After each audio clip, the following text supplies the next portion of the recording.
নারায়ণগঞ্জের সোনারগাঁও উপজেলার পরিত্যক্ত খাল পুনর্খননের মাধ্যমে কৃষিজমি চাষযোগ্য করার লক্ষ্যে গ্রিন অ্যান্ড ক্লিন কর্মসূচির বাস্তবায়ন অনুষ্ঠান অনুষ্ঠিত হয়েছে। জামপুর ইউনিয়নের ভারপ্রাপ্ত চেয়ারম্যান মোহাম্মদ কামরুল ইসলাম ভূঁইয়ার সভাপতিত্বে প্রধান অতিথি হিসেবে উপস্থিত ছিলেন উপজেলা নির্বাহী কর্মকর্তা ফারজানা রহমান, বিশেষ অতিথি কাঁচপুর সার্কেল ভূমি কর্মকর্তা শাগুফতা মেহনাজ, বাংলাদেশ জামায়াতে ইসলামী আমির প্রিন্সিপাল ডক্টর ইকবাল হোসেন ভূঁইয়া, উপজেলা যুবদলের সাবেক সিনিয়র যুগ্ম আহ্বায়ক মোহাম্মদ আশরাফ ভূঁইয়া, ইউনিয়ন স্বেচ্ছাসেবক দলের আহ্বায়ক মোহাম্মদ আবু মোর্শেদ মোল্লা, সাদিপুর ইউনিয়নের বার্তা চেয়ারম্যান রমজান মিয়া, বদরুজ্জামান, নাসির হোসেন সহ বিভিন্ন গণ্যমান্য ব্যক্তিবর্গ।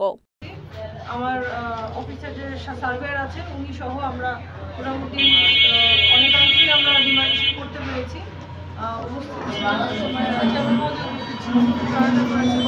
এবং আমাদের যে রেকর্ড আছে আমরা রেকর্ড পর্যালোচনা করে আমরা একেবারেই বিধিসম্মতভাবে এই ডিমার্কেশনটা করেছি, যাতে সরকারি কোনো স্বার্থই। আসসালামু আলাইকুম।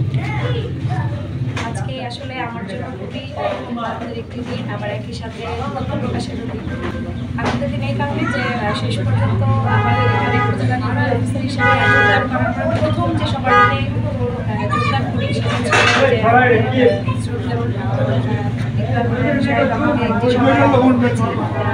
কৃষক ভাইদের সাথে আমার একটি কৃষক ভাই আমাদের সাথে কথা বলতে চান এবং আমি ওনার আহ্বানে সাড়া দিয়ে আমি বস্তির পাশে বললাম রেলের পাশে একটা জায়গায় এসেছিলেন, যেটি কৃষক সভা নামে সবার আয়োজন করেছিলেন। এবং সেদিন আমি আমাদের কৃষক ভাইদের আমি কথা দিয়েছিলাম যে আমি অবিলম্বে এই খালটি নিয়ে আপনারা আজকেও অনেক তথ্য তখন বলেছিলেন যে এই খালটি বন্ধ হয়ে যাওয়ার কারণে আমাদের প্রায় 4000 কৃষক এবং প্রায় 5000 হেক্টর জমি টোটাল ভিতরে সহ 5000 হেক্টর জমি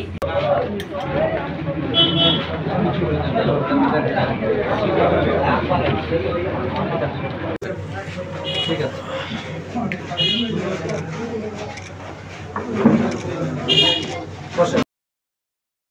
রিপোর্ট খন্দকার সোহাগ, NAN টিভি, সোনারগাঁ, নারায়ণগঞ্জ।